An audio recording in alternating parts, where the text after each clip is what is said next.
తాకట్లో ఉన్న మీ బంగారాన్ని విడిపించి ఆ రోజు ఆన్లైన్ రేటుకి కొంటాం. Sharma gold company.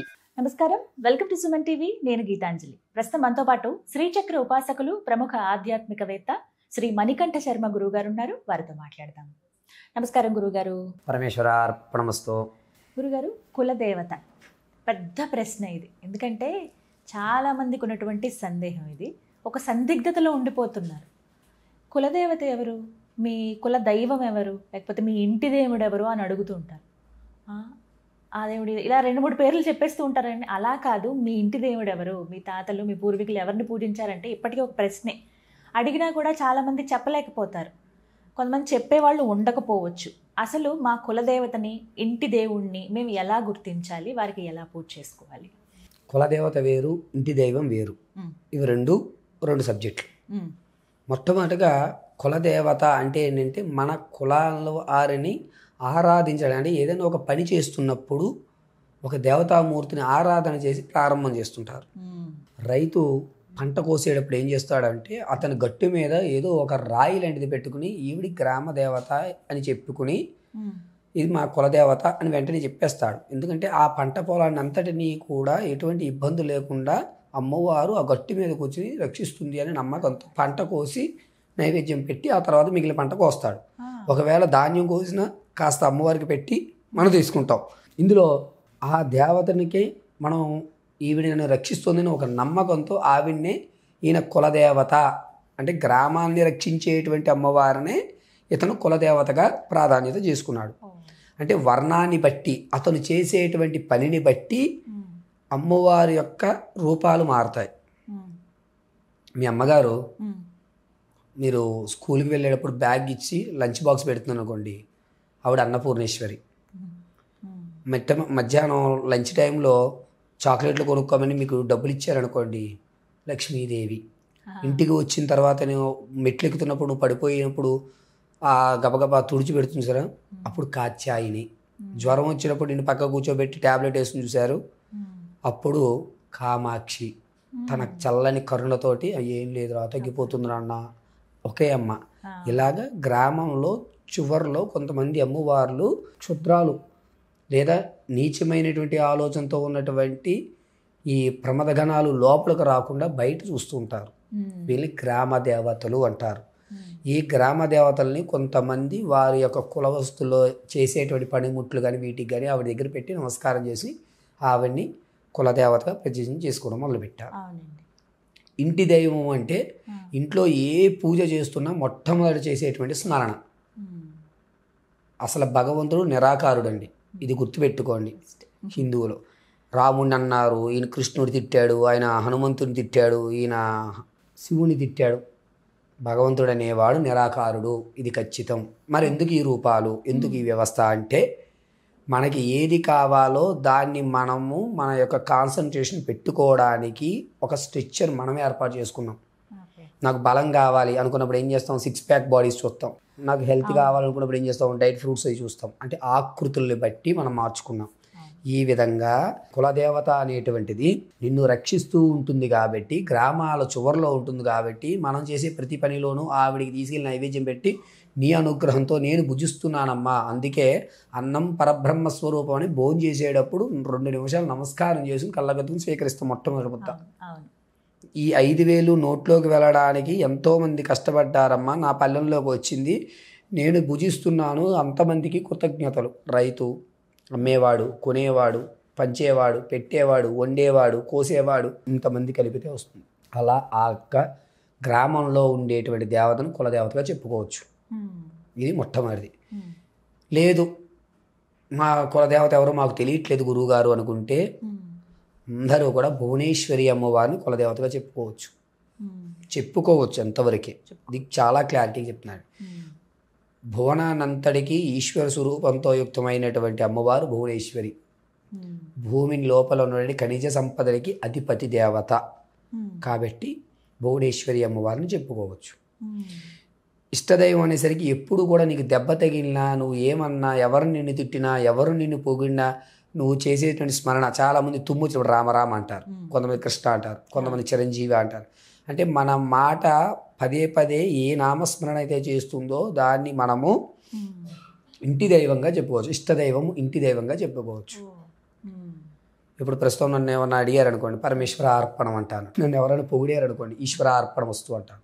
తిట్టారు అనుకోండి, ఈశ్వర అర్పణం వస్తూ అంటాను. నాకు ఈశ్వర అర్పణం, కానీ నేను చేసేదంతా అమ్మవారు ధ్యానం. ఇక్కడ నా ఇష్టదైవం వచ్చేసరికి ఈశ్వరుడు గాను, నేను నమ్మేటువంటి నా యొక్క ఇంటి దైవము కులదైవము అమ్మవారు, ఇలా వేరియేషన్ అనమాట. అది మనం చేసేటువంటి ఆలోచన వ్యక్తి ఉంటుంది.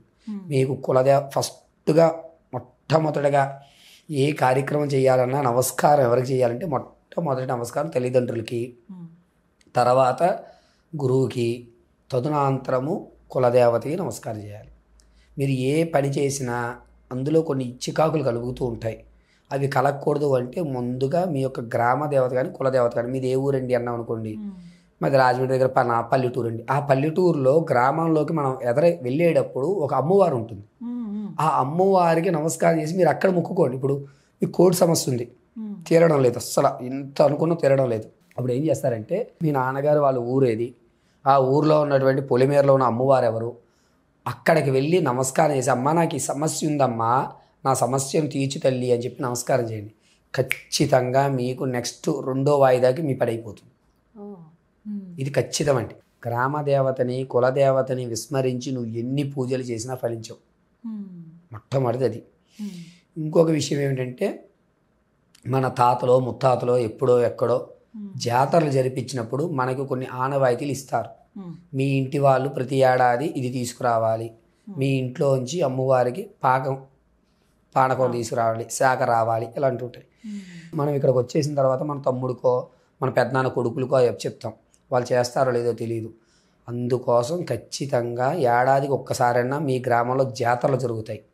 ఆ జాతరలకి నీకు ఎన్ని పనులు ఉన్నా ఆ జాతర ప్రజెంట్ అయ్యి అమ్మవారి అనుగ్రహం తీసుకుని, అమ్మవారి చేతికి ఉన్నటువంటి గాజులు, అమ్మవారి పాదాల దగ్గర ఉన్న కుంకుమ తెచ్చుకుని నీ ఇంట్లో పెట్టుకో. డబ్బుకి ఎట్టి పరిస్థితుల్లోనూ లోటు ఉండదండి.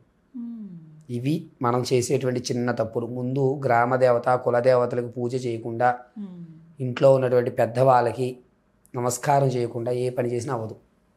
సంక్రాంతి వచ్చినా, దీపావళి వచ్చినా, వరలక్ష్మి వ్రతం వచ్చినా, గణపతి నవరాత్రులు వచ్చినా, దేవి నవరాత్రి ఏదన్నా రానివ్వండి, మీ ఇంట్లో మొట్టమొదటగా ఫోటోకి దండపడాల్సింది మీ పెద్దలకి, మీ పూర్వీకులకి దండపడాలి ఫోటోలకి. ఆ తర్వాత మీ గ్రామ దేవతలకి. ఎందుకంటే మీ గ్రామంలో మొట్టమొదటి వాళ్ళు పూజించారు, తర్వాత వాళ్ళు. మనకి అమ్మవారిని ఎవరు పరిచయం చేశారు? మన పెద్దలే. అంతేగా. ఇప్పుడు మీ పిల్లవాడు ఉన్నాడు, మీ పిల్లవాడు ఉన్నాడు. మీ వారు ఏం చేస్తారంటే తెల్లవారుజామున లేవగానే 6:30కి చక్కగా దేవుడి దగ్గర కూర్చొని పూజ చేస్తున్నారు. అప్పుడు ఏం చెప్తారంటే, నాన్న జేజీ చేసుకుంటున్నారు, నాన్న ఇబ్బంది పెట్టకు అంటారు. అంతేగా. వాడు వచ్చి గంట వాయిస్తాడు. ఒకసారి నాన్న సంధ్యావందనం చేస్తుంటే పంచపాత్ర పక్కకు లాగుతూ ఉంటాడు, నాన్నగారు వీపు ఎక్కుతూ ఉంటాడు, నాన్నగారు పూజ చేసుకుంటారు అంటే మనం చెప్పాం. మన పూర్వీకులు మనకు చెప్తారు కాబట్టి మొట్టమొదటిగా ఏ కార్యక్రమం అయినా సరే పూర్వీకులకి పూలమాల బొట్టి పెట్టి చక్కగా పూలమాల వేయాలి. వేసిన తర్వాత గ్రామదేవత అయిన తదనంతరం మీ తల్లిదండ్రులకు నమస్కారం, తదనంతరం గణపతి, పార్వతీ పరమేశ్వరులు, ఈ 5గురికి నమస్కారం చేసి ఏ పని ప్రారంభించినా క్షణాల్లో పని అవుతాయి. ఇందులోనే ఇంకొక విషయం చెప్తానండి. అప్పులు బాధ ఎక్కువైపోయింది. ఇది వరకు హైదరాబాద్ బతకటానికి వచ్చి ఒక రేంజ్లో నిలబడిపోయి 4-5 అపార్ట్మెంట్లు కొనుక్కొని మంచి కార్లు కొనుక్కొని ఒక పరిస్థితిలో ఉన్న వ్యక్తి ఈరోజు డౌన్ అయిపోతున్నాడు అంటే, అతను మళ్ళా ఆ స్థాయికి వెళ్ళాలి అంటే చండీ యాగాలు, శ్రీచక్ర ఉపాసనలు అవసరం లేదు. మీ అమ్మగారిని కానీ మీ నాన్నగారు కానీ ఉంటే వాళ్ళని తీసుకురండి, 2 రోజులు ప్రశాంతంగా వాళ్ళతోటే స్పెండ్ చేయండి. ఫోన్లు పక్కన పెట్టండి, టీవీలు వాడకండి. తల్లిదండ్రులు ఉంటే వాళ్ళని తీసుకురండి, లేదా మీరే ఊర్లు వెళ్ళిపోండి 2 రోజులు, వాళ్ళ పక్కనే ఉండండి. ఫోన్ మాత్రం యూజ్ చేయొద్దు. చెప్తున్నా, మళ్ళీ చెప్తున్నా. 2 రోజులు వాళ్ళ చేత అన్నం తినండి, వాళ్ళ ఒళ్ళో పడుకోండి. మళ్ళా మీరు 2 రోజులు అయిపోయిన తర్వాత వచ్చే రోజు వాళ్ళ కాళ్ళకి నమస్కారం చేసి రండి. అక్కడి నుంచి ప్రారంభం చేసుకుని 41 రోజులు ప్రతిరోజు 10 నిమిషాలు మీ పేరెంట్స్తో మాట్లాడండి. సాయంత్రం కానీ మధ్య ఒక టైం పెట్టుకోండి, పర్ఫెక్ట్ టైం పెట్టుకోండి. 4 to 5 అమ్మ నేను నీకు ఫోన్ చేస్తాను. 4 to 5 లోపు ఒక 5 నిమిషాలు మాట్లాడు. 41 రోజులు చేయండి. నీ పనులు అవుతాయి, నువ్వు పడిపోయే స్థితి మళ్ళీ నిలబడుతుంది. అంతే తప్ప ఎక్కడా కూడా ఏ వ్యవస్థలో కూడా ప్రత్యక్షంగా చెప్తున్నానండి, సాక్షిగా భూతంగా చెప్తున్నాను నేను. తల్లిదండ్రులకి నమస్కారం చేసుకునే కానీ నువ్వు పని ఏది ప్రారంభం చేసినా పట్టిందల బంగారం అవుతుంది. జాతకంలో అర్ధాష్టమంలో శని ఉండని, షష్టాష్టమంలో శని ఉండని, ఏలినాటి శని ప్రభావం రాని, రాహుకేతువులు క్రూరంగా చూడని, గురుడు నీచంలో ఉండని, శుక్రుడు మూల త్రికోణంలో చూడని, ఎవ్వరు ఎలా చూసినా సరే మీ అమ్మగారి పాదాలు పట్టుకోండి, జగదాంబిక నీ పక్కన కూర్చొని నడిపిస్తుంది. ఇది వాక్కు ఖచ్చితం. చాలా చక్కగా వివరించారు గురుగారు. ధన్యవాదాలు. పరమేశ్వర అర్పణ.